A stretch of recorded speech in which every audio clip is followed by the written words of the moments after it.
Là, j'enregistre. Dieu, dans sa, je disais donc, voilà, Dieu, dans sa sagesse et puis dans son amour, a toujours, s'est adapté, on va dire, s'est adapté à la moralité des hommes. En tout cas, à leur plus ou moins proximité avec Dieu ou plus ou moins péché ou éloignement d'avec Dieu. Et Oui, donc, Dieu, parce qu'il nous aime, parce qu'il ne veut pas nous abandonner, je parle de la race humaine en général, il a tout fait pour garder le contact avec nous, mais en même temps, comme il est juste, comme il est saint, il était obligé quand même de châtier l'homme en fonction des crimes ou des choses que l'humanité a perpétrées depuis la chute d'Adam jusqu'à maintenant. Et on s'aperçoit que Dieu, dans sa relation avec nous, et dans l'approche et dans la manière dont il nous a parlé, la manière dont il s'est approché de nous, il, il a posé des règles euh, qui étaient en fait au prorata. Ces règles étaient d'ailleurs de plus en plus sévères dans la façon de nous juger, au prorata finalement du degré moral de chute des hommes, du degré moral de déviation et d'éloignement des hommes par rapport à Dieu. Dieu a dû mettre des règles de plus en plus strictes et puis aussi une façon de s'approcher de lui qui a différé au cours des siècles. mm, Et ces moments, ou en tout cas ces différentes façons de s'approcher de Dieu et Dieu de s'approcher de nous, sur le plan donc mondial, sur le plan de toute l'humanité, euh, on appelle ça, on appelle ça une dispensation. mm, mm. Donc c'est une période de temps donnée, étalée sur plusieurs siècles et qui concerne l'histoire de l'humanité dans sa relation avec Dieu. Oui, Et on a vu dans Hébreux chapitre 1, verset 1, Hébreux chapitre 1, verset 1, je vais le lire, hein, je vais le lire. Il est dit, après avoir autrefois à plusieurs reprises et de plusieurs manières parlé à nos pères par les prophètes, Dieu dans ces derniers temps nous a parlé par le Fils. mm, Alors j'ai pris ce verset pour montrer que Dieu parle de plusieurs manières. Voilà.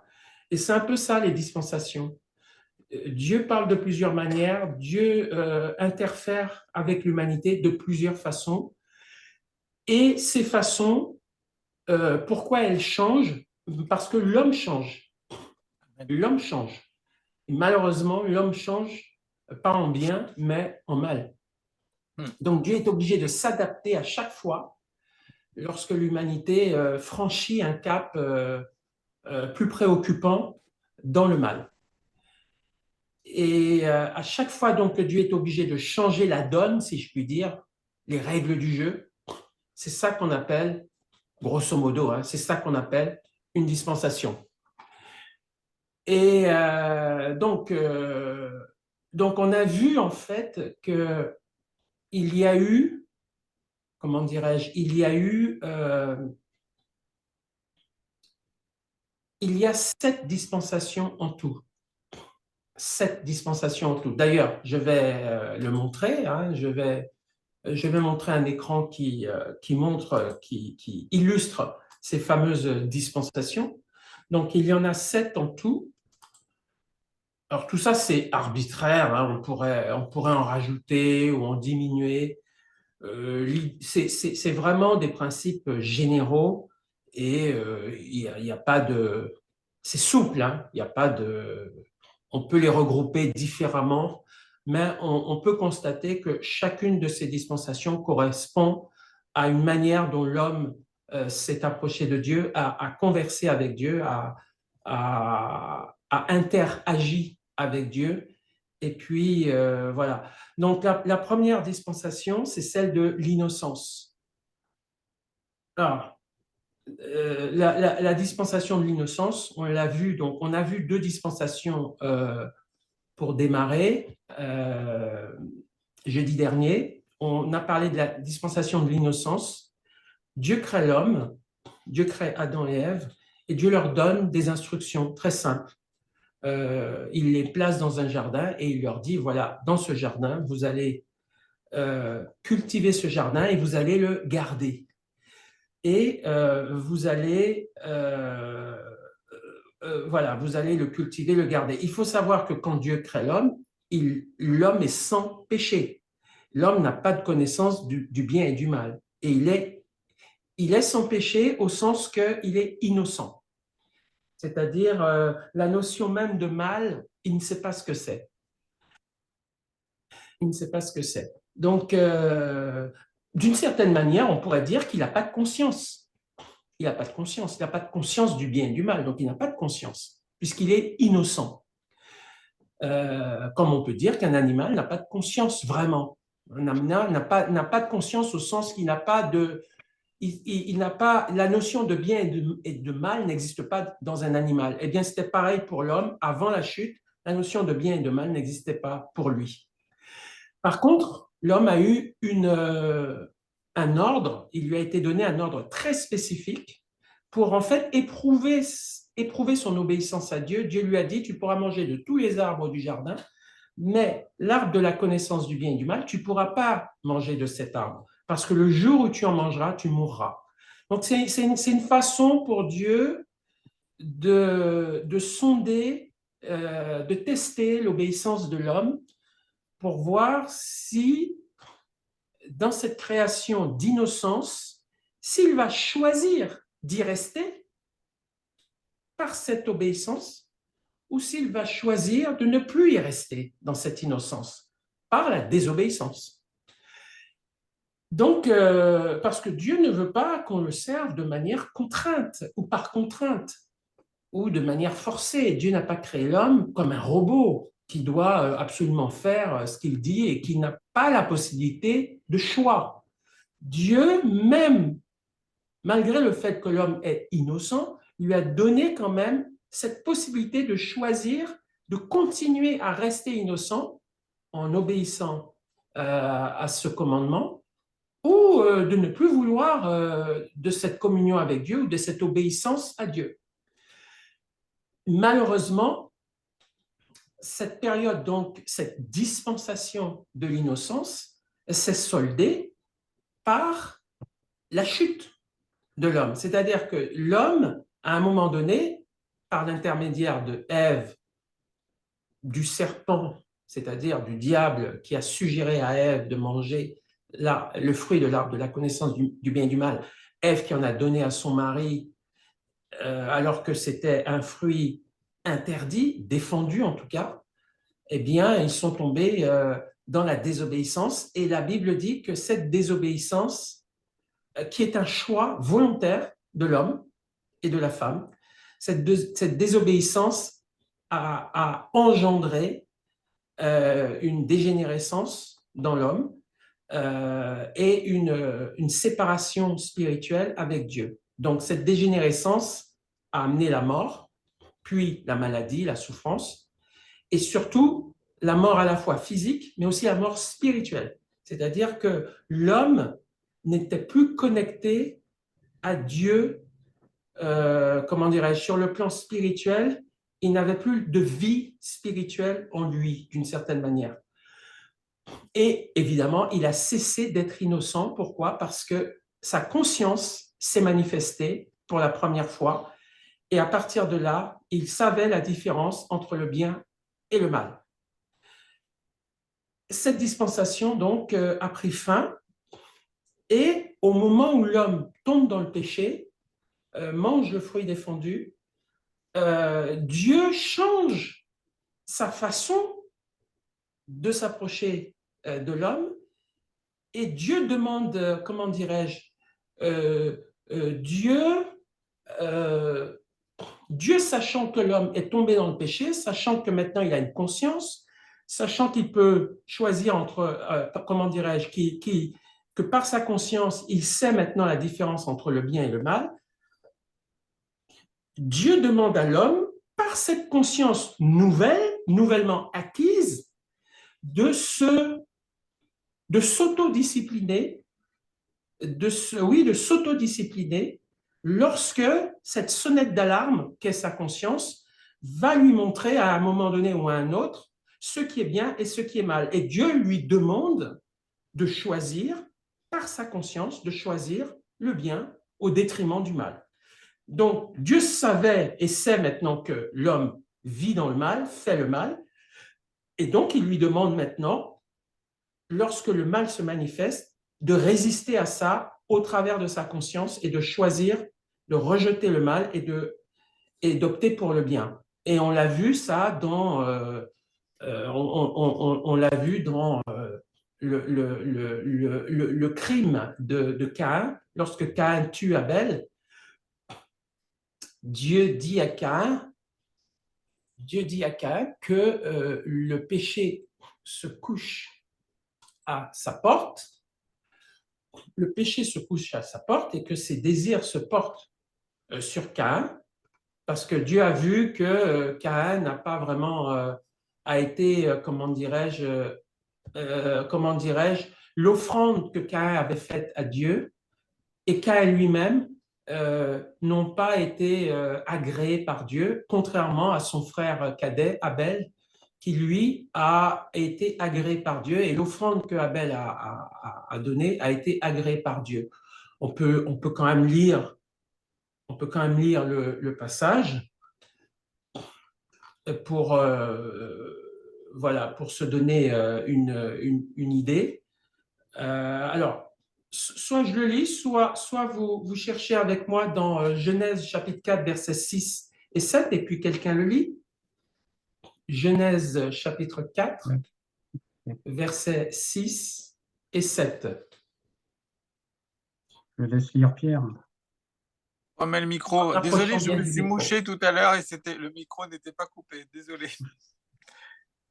Et l'Éternel dit à Caïn, pourquoi es-tu irrité? Et pourquoi ton visage est-il abattu? Certainement, si tu agis bien, tu relèveras ton visage. Et si tu agis mal, le péché se couche à la porte, et ses désirs se portent vers toi. Mais toi, domine sur lui. Voilà, donc si Dieu dit si tu agis bien, si tu agis mal, c'est qu'il a une conscience maintenant. Il sait discerner le bien du mal. Et dans cette perspective, Dieu lui demande de choisir le bien, c'est-à-dire de résister au mal et de résister au mal et de dominer sur le mal, donc en quelque sorte de choisir le bien. Et cette règle-là qu'on voit, que Dieu donne à Caïn, c'est une règle en fait que Dieu donne à toute cette humanité à l'époque. C'est-à-dire que Dieu, après cela, on voit plus tard que Caïn tue Abel. On voit que Caïn tue Abel, et tu peux lire la suite d'ailleurs dans Genèse chapitre 4, versets 13 à 15. C'est un peu la suite de ce que Dieu vient de dire à Caïn. Mais versets 13 à 15, donc Genèse 4, versets 13 à 15, là, Caïn vient de tuer Abel. Et qu'est-ce que Dieu lui dit maintenant? Genèse 4, versets 13 à 15. Je te laisse lire.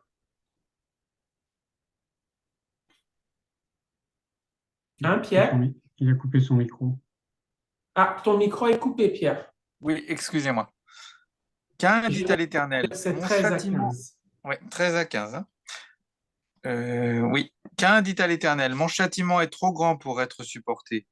Voici, tu me chasses aujourd'hui de cette terre, je serai caché loin de ta face, je serai errant et vagabond sur la terre, et quiconque me trouvera me tuera. L'Éternel lui dit, si quelqu'un tuait Caïn, Caïn serait vengé 7 fois. Et l'Éternel mit un signe sur Caïn pour que quiconque le trouverait, ne le tuât point. Voilà, donc on en vient à penser que puisque les gens, visiblement, les gens qui tuent, en l'occurrence Caïn, mais c'est valable pour toute l'humanité de cette période, de ce temps-là, Caïn est un peu l'archétype, ou en tout cas le représentant de la manière dont Dieu traite le péché pour toute l'humanité pré-diluvienne, c'est-à-dire avant le déluge. Donc, l'humanité avant le déluge pêche. Quand il y a un crime, notamment un crime, on tue quelqu'un, donc c'est vraiment l'exemple le plus représentatif de la manière dont Dieu peut juger quelqu'un. Donc, ce que Dieu dit à Caïn vaut pour tout le monde hein, à ce moment-là. Donc, Dieu dit à Caïn, après qu'il ait tué Abel, que, bien sûr, il a été maudit, tu seras errant, vagabond sur la terre, d'accord? Mais Dieu ne tue pas Caïn. Et Dieu n'établit aucun tribunal pour le tuer. Voilà. Ça veut dire que ce que Dieu a dit au verset 6 et 7, si tu agis bien, tu relèveras ton visage, si tu agis mal, le péché se couche à la porte, ça vaut toujours pour Caïn. C'est-à-dire, ça reste la règle. Certes, il a chuté, il a tué son frère, mais si une autre opportunité se présente à lui, une tentation de faire du mal ou de tuer quelqu'un, cette règle vaut toujours. Il doit résister à ça. Il doit, avec sa conscience, résister au mal. Donc, Dieu n'augmente pas, si tu veux, après le crime d'Abel, Dieu n'augmente pas le châtiment. Dieu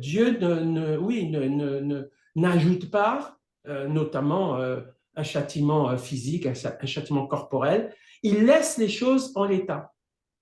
Donc, Dieu fait confiance à cette humanité déchue pour que, par sa conscience, cette humanité se réfrène dans son péché et se contrôle. Et que, par sa conscience, quand il est convaincu de péché, il renonce à faire le mal. Donc Dieu, comment dirais-je, d'une certaine manière, c'est un coup de poker, hein, on va dire ça comme ça. Dieu table, Dieu parie sur, fait confiance à l'humanité en se disant, bon ben, ils ont une conscience maintenant, je fais confiance à cette conscience qu'ils ont pour qu'ils s'autocontrôlent lorsque le mal va se manifester ou va les tenter. Donc voilà. Donc on est dans une dispensation, c'est pour ça qu'on appelle d'ailleurs la dispensation de la conscience, parce que Dieu fait confiance à la conscience des humains, bien qu'ils soient déchus, pour qu'ils se réfrènent par rapport au mal. Mais il n'ajoute rien de plus. Il n'y a pas de peine de mort, il n'y a rien de tout ça. Il fait confiance à leur conscience. Et cette deuxième dispensation donc, de la conscience, malheureusement, le pari que Dieu fait sur l'homme, ben, ce pari va échouer. Va échouer, et on le voit donc dans Genèse au chapitre 6, je vais lire, hein, Genèse chapitre 6, à moins que Fabien, tu veux lire Genèse chapitre 6, versets 5 à 7. Genèse chapitre 6, versets 5 à 7, on voit que ce pari que Dieu a fait va échouer. Alors, l'Éternel vit que les hommes faisaient de plus en plus de mal sur la terre, à longueur de journée. Leur cœur ne concevait que le mal.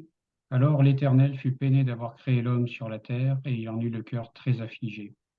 Il dit alors, je supprimerai de la surface de la terre les hommes que j'ai créés. Oui, j'exterminerai les hommes et les animaux jusqu'aux bêtes qui se meuvent à ras de terre et aux oiseaux du ciel, car je regrette de les avoir faits. C'est terrible, c'est terrible. C'est-à-dire, ce que Dieu a espéré au travers de la conscience des êtres humains, qu'ils pourraient se réfréner juste avec cet outil de leur conscience, eh bien, c'est un échec cuisant, puisque malgré le frein que pourrait constituer cette conscience, eh bien, les hommes ont outrepassé leur conscience du bien et du mal, et ils ont, comment dirais-je, ils se sont enfoncés dans le mal et ils ont fait fi de cette conscience. Et je pense, on pourrait penser d'ailleurs que probablement c'était la période la plus inique de toute l'humanité, puisque un, il n'y avait pas de jugement, c'est-à-dire les gens faisaient du mal, tuaient sans être jugés. Je ne sais pas si vous vous imaginez. Et deuxièmement, les gens vivaient 1000 ans environ. Chaque individu vivait entre 500 et 1000 ans. Alors, imaginez l'horreur. D'où cette phrase, j'exterminerai de la face de la terre l'homme que j'ai créé. C'est-à-dire que le mal était partout, à son apogée, avec des gens qui vivaient longtemps et qui étaient impunis et qui étaient dans la plus grande des dissolutions et qui se moquaient de Dieu puisqu'ils n'étaient pas punis. Dieu avait mis juste comme, entre guillemets, punition, leur conscience, leur conviction de péché de par leur conscience. Pas plus que ça.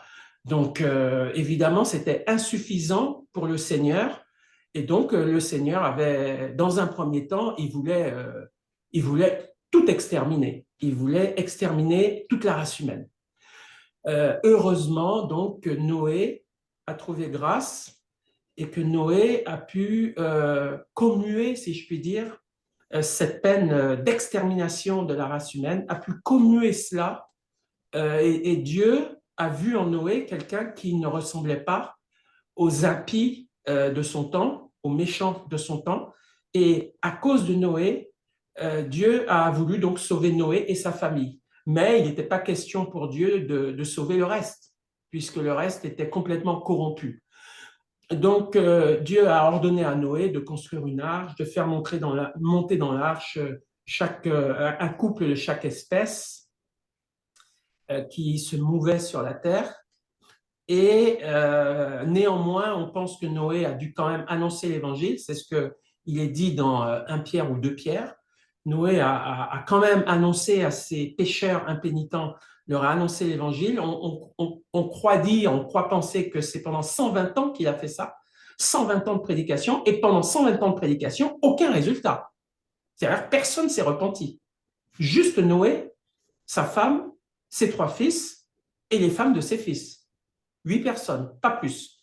Donc, c'est pour vous dire la dureté et la cruauté de cette génération qui probablement devait être peut-être la pire de tous les temps. Et donc, Dieu envoie un déluge pour exterminer le reste des hommes et pour sauver la postérité de Noé. Et au terme de ce déluge, Dieu va changer les règles du jeu. Dieu va durcir les règles du jeu dans sa relation avec l'humanité, puisqu'il s'aperçoit que la conscience ne suffit pas. La conscience ne suffit pas. Les hommes n'arrivent pas à réfréner leurs crimes simplement en s'auto-jugeant, si je puis dire, par ça. Et donc, il y a une nouvelle relation que Dieu va instaurer entre lui et cette humanité extrêmement perverse. C'est ce qu'on appelle la dispensation du gouvernement humain. Alors, pourquoi on appelle ça la dispensation du gouvernement humain?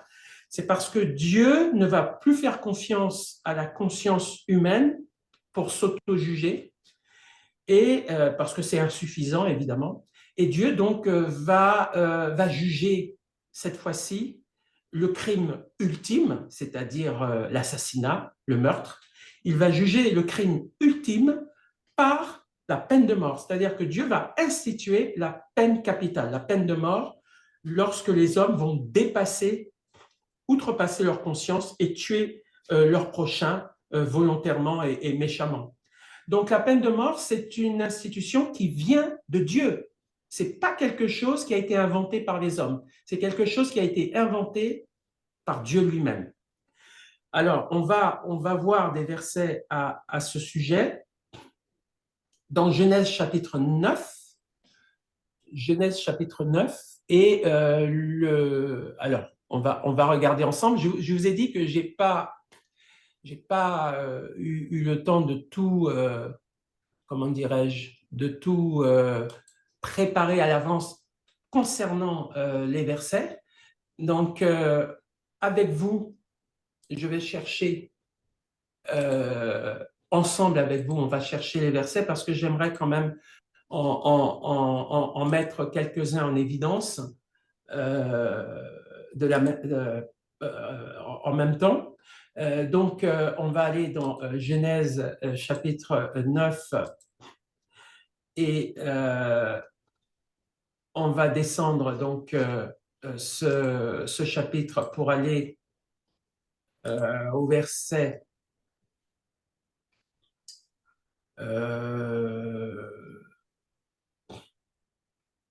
alors, je trouve ce passage. Voilà, au verset 3, Genèse 9, verset 3. Alors, normalement, vous avez l'écran que je vous montre là. Vous devez l'avoir, c'est ça? Oui, oui. Ouais, vous l'avez. Hein? Donc, peut-être Fabien, tu veux lire à partir du verset 3? Alors, tout ce qui se meut et qui a vie vous servira de nourriture. Je vous donne tout cela comme l'herbe verte. Seulement, vous ne mangerez point de chair avec son âme, avec son sang. Sachez-le Tu peux aussi, parler plus près du micro, peut-être, ouais. si tu peux. Hein. Sachez-le aussi, je redemanderai le sang de vos âmes, je le redemanderai à tout animal, et je redemanderai l'âme de l'homme à l'homme qui est son frère. Si quelqu'un verse le sang de l'homme, par l'homme son sang sera versé, car Dieu a fait l'homme à son image. Et vous voyez, ce passage, il faut se mettre dans le contexte. Hein. Quand on est dans le contexte, qu'est-ce que Dieu a subi? Il a subi des hommes extrêmement méchants, impunis pendant des siècles, qui tuaient à tout va pour un rien. On a vu la dernière fois, notamment dans Genèse 4, que les mecs, un des descendants de la lignée de Caïn, a tué un homme pour sa blessure et un fils de l'homme pour sa meurtrissure. Et il a ajouté de manière ironique, Caïn a été vengé 7 fois, les mecs sera vengé 77 fois, 7 fois. Donc il se moque de Dieu. Il est en train de dire, il disait donc à cette époque, les mecs, ben moi, pour un rien, j'ai tué quelqu'un. Et donc j'ai tué 2 personnes pour rien, juste parce que ils m'ont dérangé en quelque sorte.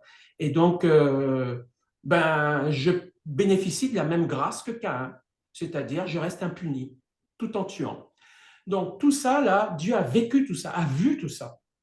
Et donc Dieu met un terme à ça en établissant de nouvelles règles. Pas pour certaines personnes, pour toute l'humanité. Et c'est là qu'on a dit aussi que la dispensation, contrairement aux alliances, les alliances que Dieu fait, en général, Dieu fait une alliance avec une personne ou avec un peuple. On verra plus tard avec Abraham, Dieu a fait une alliance avec David, Dieu a fait une alliance avec Israël, Dieu a fait des alliances. La dispensation, elle, c'est une alliance que Dieu fait avec toute l'humanité. Ça veut donc dire que lorsque Dieu dit au verset 6, si quelqu'un verse le sang de l'homme, par l'homme son sang sera versé, Dieu s'adresse à toute l'humanité. C'est-à-dire que cette loi de la peine de mort, elle est effective pour tous, dans tous les temps. Et je dirais même pour tous les temps. Parce que lorsque Dieu dit cette phrase, établit cette loi, ce principe, il le dit avant la loi de Moïse. Il le dit avant la loi de Moïse. Ça a pour conséquence, ça veut dire que c'est universel. Universel dans le temps et dans l'espace. Donc pour tous les pays et pour tous les temps. Et c'est pour ça que, donc si quelqu'un verse le sang de l'homme, par l'homme son sang sera versé.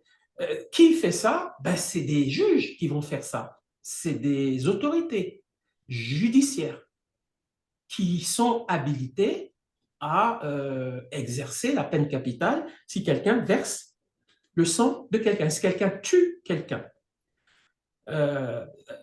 Donc c'est très important, cette nouvelle règle qui apparaît donc après le déluge, au sortir de l'arche, Dieu établit cette règle et c'est pour ça que cette période donc entre la sortie de l'arche jusqu'à l'appel d'Abraham, on appelle cette période, cette dispensation, qui concerne donc toute l'humanité, la dispensation du gouvernement humain, parce que ça concerne toute l'humanité.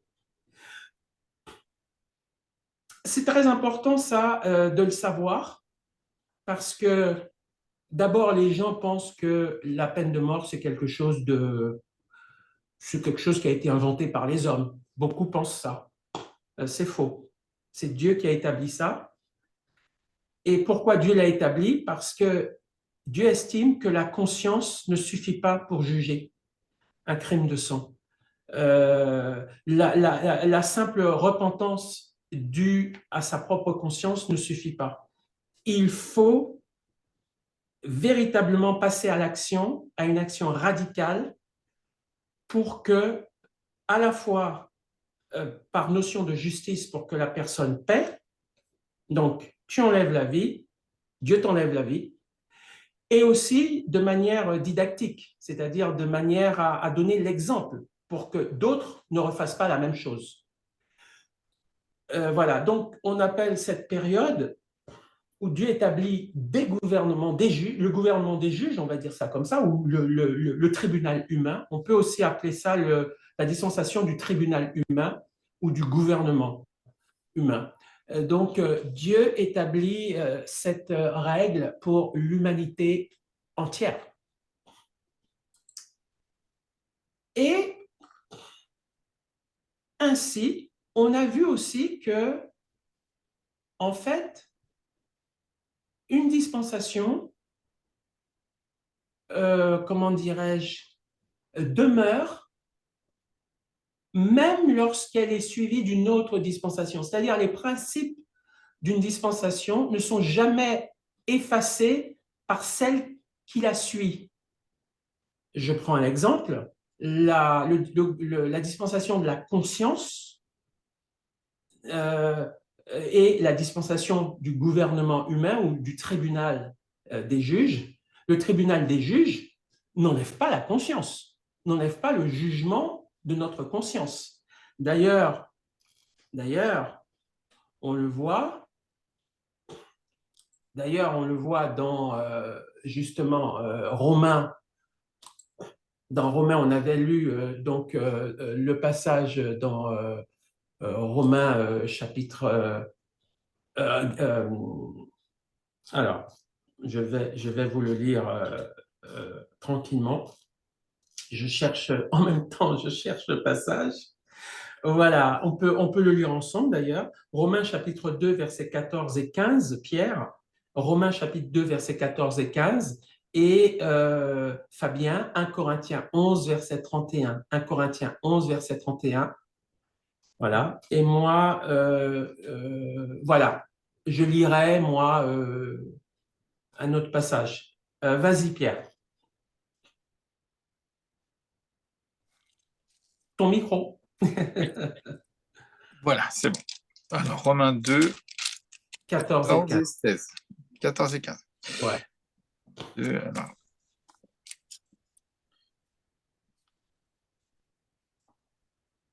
Quand les païens qui n'ont point la loi font naturellement ce que prescrit la loi, ils sont, eux qui n'ont point la loi, une loi pour eux-mêmes. Ils montrent que l'œuvre de la loi est écrite dans leur cœur, leur conscience en rendant témoignage, et leurs pensées s'accusant ou se défendant tour à tour. Et 1 Corinthiens 11, verset 31. Si nous discernions ce que nous sommes, nous ne tomberions pas sous le jugement. Voilà, moi j'ai, si nous nous jugions nous-mêmes, nous ne serions pas jugés. En fait, c'est ce que Dieu espérait à la dispensation de la conscience. Il espérait que les hommes allaient se juger eux-mêmes pour ne pas être jugés. Malheureusement, ils ne l'ont pas fait. Et Romains chapitre 2, verset 14-15 montre bien que même aujourd'hui, on a toujours une conscience. Et on peut, avec notre conscience,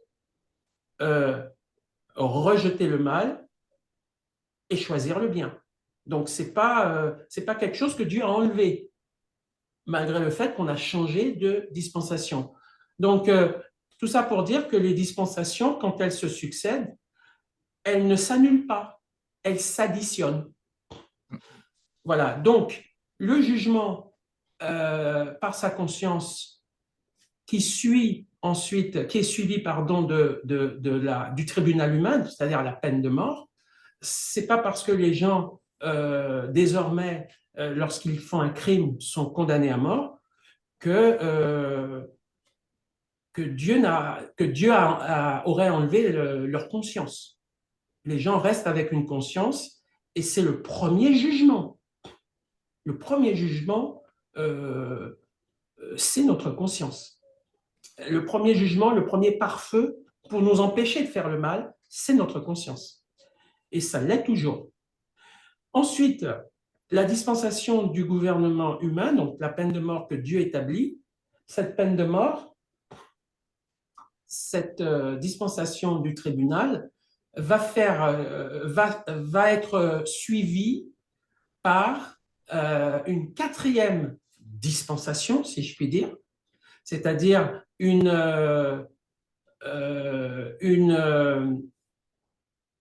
espérance mondiale que Dieu va donner au monde entier par l'intermédiaire d'un homme.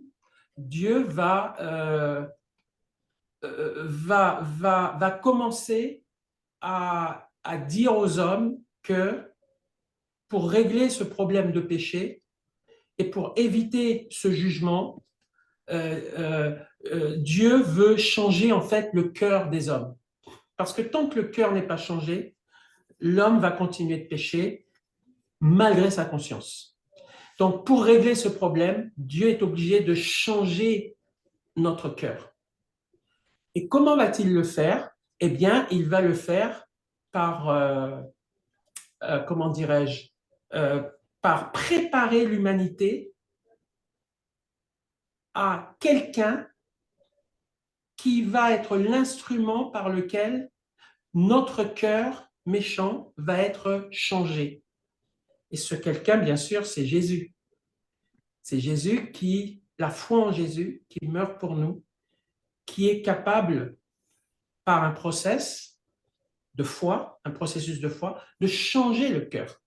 Et quand le cœur est changé, eh bien, c'est plus fort que la conscience. Un cœur qui est changé, ça veut dire on a fait le choix du bien, on a fait le choix de Dieu et on a fait le choix de renoncer aussi au mal.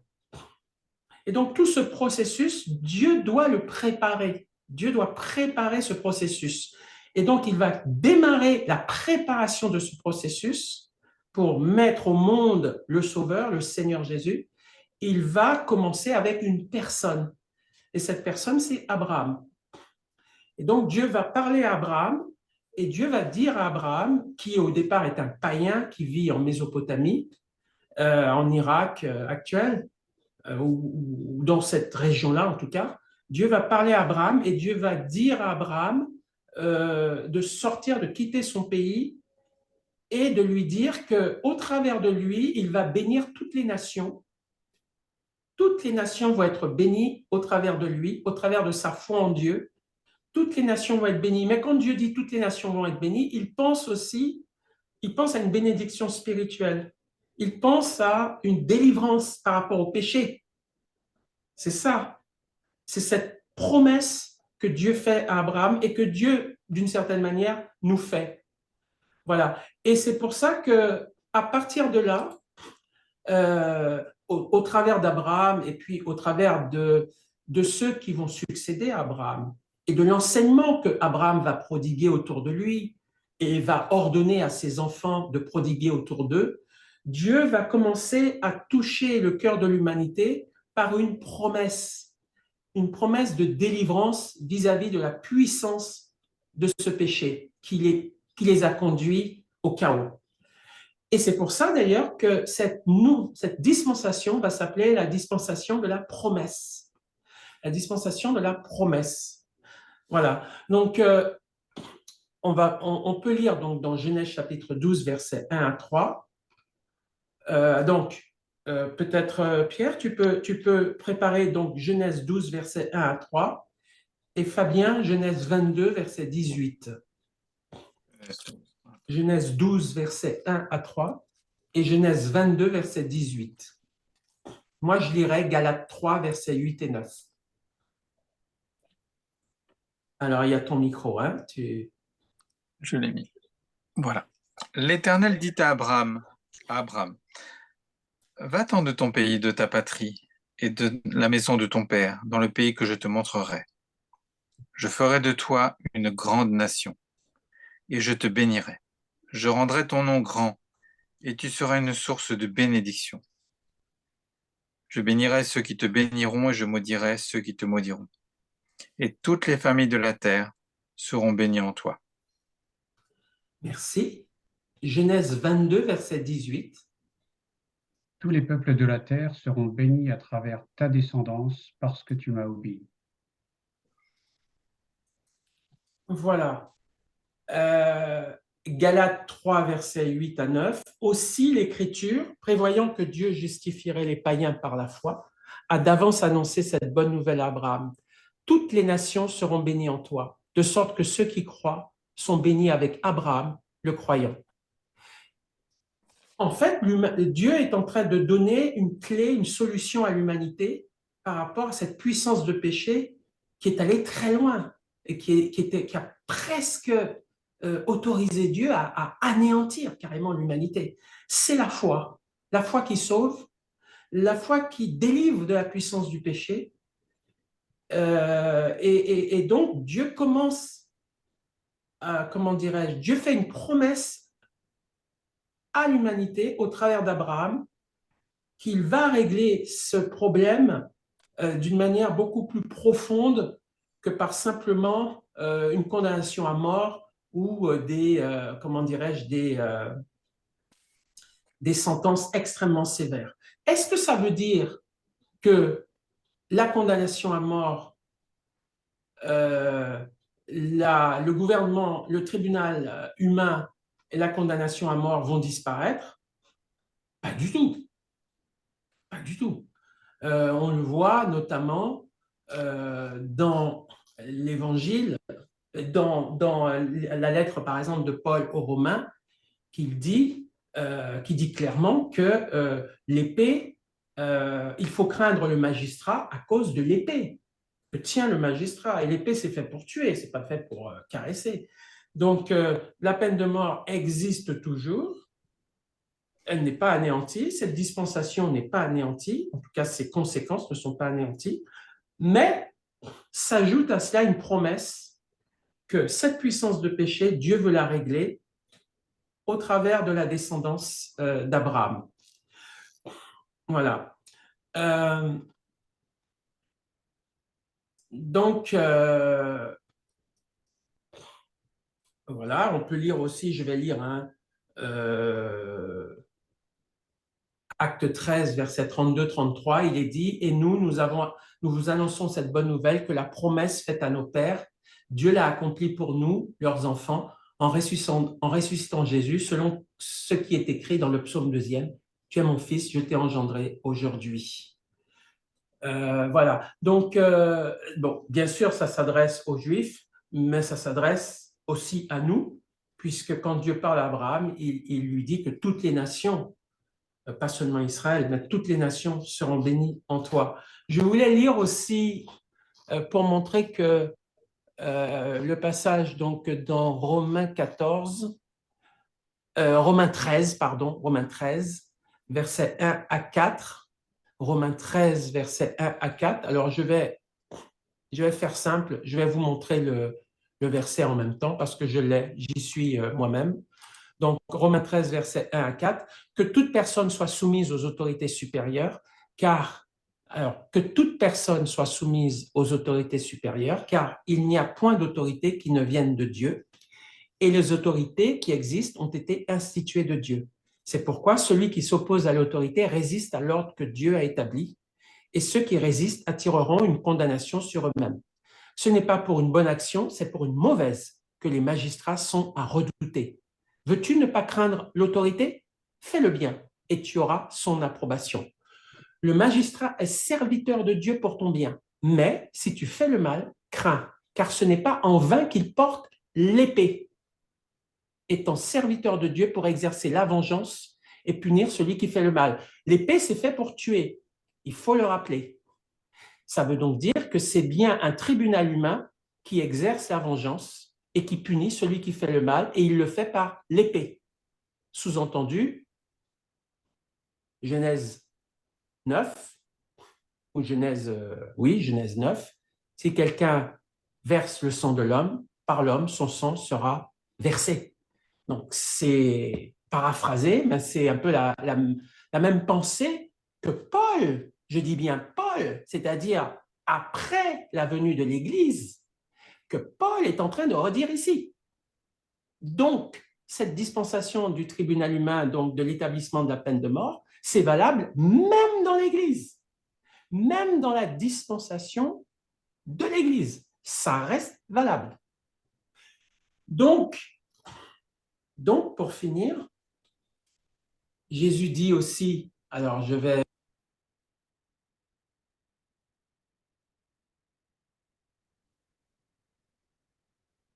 rappelez-vous les brigands sur la croix.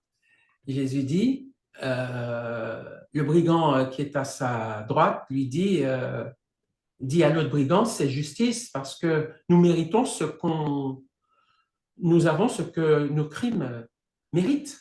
C'est-à-dire, nous sommes condamnés à mort parce que nous étions des meurtriers. Jésus ne condamne pas ça. Jésus ne leur dit pas c'est faux, c'est pas juste, etc. Jésus cautionne, Jésus valide ce que dit le brigand en disant que c'est normal qu'il soit puni de mort puisqu'il a commis un crime. Donc le Seigneur, de toute façon ne pouvait pas se déjuger puisqu'il l'a dit déjà dans le livre de la Genèse, et puis Paul le reconfirme dans Romains chapitre 13.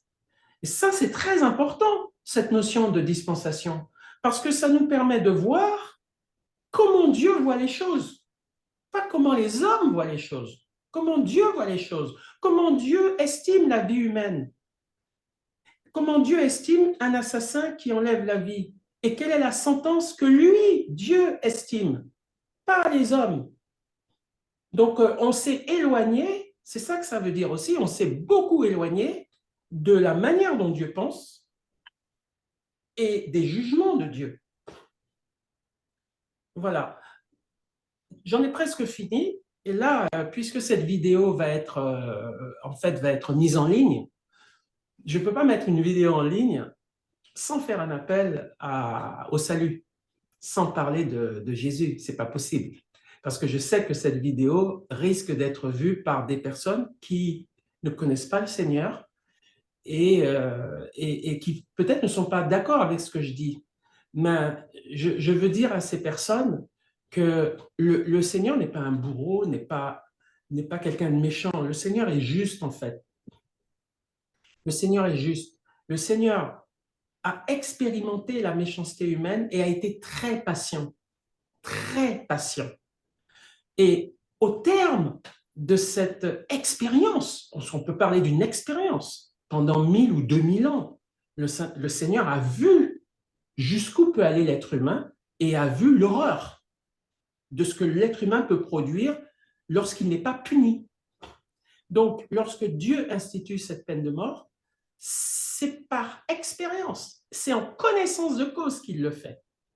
Et parce qu'il estime que c'est le meilleur moyen de dissuasion pour contenir le péché de l'homme. Mais Dieu ne s'est pas arrêté là. Dieu ne s'est pas arrêté là. Dieu n'est pas là pour nous condamner seulement. Et il ne veut pas que nous soyons condamnés. Dieu veut qu'on soit sauvés. Dieu veut qu'on soit sauvés pas seulement, je dirais, d'une peine capitale ou d'un péché qui nous mènerait à la mort. Dieu veut nous sauver au niveau même de notre âme, de notre éternité et de notre condamnation liée à la nature même du péché qui est en nous. Parce que, quoi qu'on fasse, la Bible dit, tous sont péchés et sont privés de la gloire de Dieu. Donc, peu importe ce qu'on fait, le péché est en nous. Et ce péché nous prive de la gloire de Dieu et nous coupe de Dieu. Donc, au-delà de tout ça, comme nous l'avons vu tout à l'heure, Dieu a prévu pour l'humanité un remède beaucoup plus puissant, beaucoup plus profond, qui est d'éradiquer carrément le péché en nous, de l'enlever. Et lorsque Jésus est venu sur terre, Jean-Baptiste, quand il a vu Jésus venu sur terre, il a dit, voici l'agneau de Dieu qui enlève le péché du monde. Et donc, le but du Seigneur, ce que Dieu veut, c'est enlever carrément cette racine du mal qui est en nous. Et il n'y a que Jésus qui peut le faire. Il n'y a que Jésus qui peut enlever le mal qui est en nous et nous donner un cœur nouveau, un cœur neuf qui aura envie non seulement de ne pas pécher, mais qui aura envie de glorifier Dieu, d'adorer Dieu et de faire le bien. Eh bien, c'est ce que je vous propose si vous m'entendez ce soir ou peu importe là où vous êtes, quand vous entendez cette vidéo, je vous propose de vous tourner vers Jésus parce que c'est lui qui est la solution face à cette conscience chargée que nous avons, à ces péchés que nous commettons. C'est le Seigneur Jésus qui peut nous délivrer de cette tyrannie du péché. Voilà, de cette tyrannie du péché. C'est lui le Sauveur. C'est lui qui a pris sur lui la colère de Dieu et qui peut nous délivrer de toute colère qui tomberait sur nous parce qu'il a pris sur lui le châtiment que nous, on méritait. C'est ça la bonne nouvelle. Le juste Jésus qui meurt à notre place, nous, injustes. Et c'est cette bonne nouvelle que je veux vous annoncer, que Jésus peut aujourd'hui changer votre vie si vous croyez en lui. Rappelez-vous que la promesse qui a été faite à Abraham, eh bien cette promesse, c'est celle-là. C'est Jésus qui vient nous délivrer de la condamnation à mort, que nous ayons tué ou pas d'ailleurs, hein. Nous sommes condamnés à être loin de Dieu. Donc, que ce soit une mort physique ou une mort spirituelle, Jésus est là pour nous délivrer de cette condamnation. Et c'est cette bonne nouvelle que je vous apporte maintenant. Et puis, je vais prier maintenant, puisque vous écoutez cette parole et que peut-être vous ne connaissez pas le Seigneur. Je vais prier maintenant par rapport à ça. Par rapport à ça. Seigneur, merci pour ta grâce. Merci pour l'amour que tu as pour toute cette humanité. Et Seigneur, tu ne nous as pas abandonnés. C'est vrai que tu avais l'intention de tout exterminer. Mais Seigneur, tu nous as fait grâce et tu as permis que cette humanité continue d'exister. Et puis, tu as vu, Seigneur, que le mal qui est en nous ne pouvait pas s'enlever sans une intervention de ta part. Alors, merci pour Jésus qui est venu exprès pour ça, exprès pour nous délivrer de nous-mêmes et pour nous sauver, pour nous enlever toute condamnation et nous donner un cœur nouveau, un cœur qui va haïr le mal et qui va aimer Dieu et aimer le bien. Alors Seigneur, je te prie pour ces personnes qui écoutent cette vidéo. Seigneur, tu touches leur cœur maintenant, que le Seigneur touche votre cœur maintenant et que vous soyez vraiment délivrés. Vous pouvez invoquer le Seigneur. La Bible dit que quiconque invoquera le nom du Seigneur sera sauvé. Donc, si vous voulez accepter Jésus maintenant, c'est le moment de le faire. C'est le moment de dire à Jésus d'entrer dans votre vie et d'entrer dans votre cœur par la foi, simplement en lui demandant de vous faire grâce. Et il le fera parce qu'il est fidèle pour le faire. Merci Seigneur. Nous te bénissons pour ta grâce et ton salut. Et merci pour cette pensée biblique que je viens de partager, que vraiment elle pénètre nos cœurs et qu'elle nous fasse du bien. Je te prie au nom de Jésus. Amen. Amen. Amen. Voilà, la prochaine fois, donc, on va continuer les diverses dispensations qui restent à étudier. Que le Seigneur vous bénisse et à très, très, très bientôt. À très, très, très bientôt. Au revoir.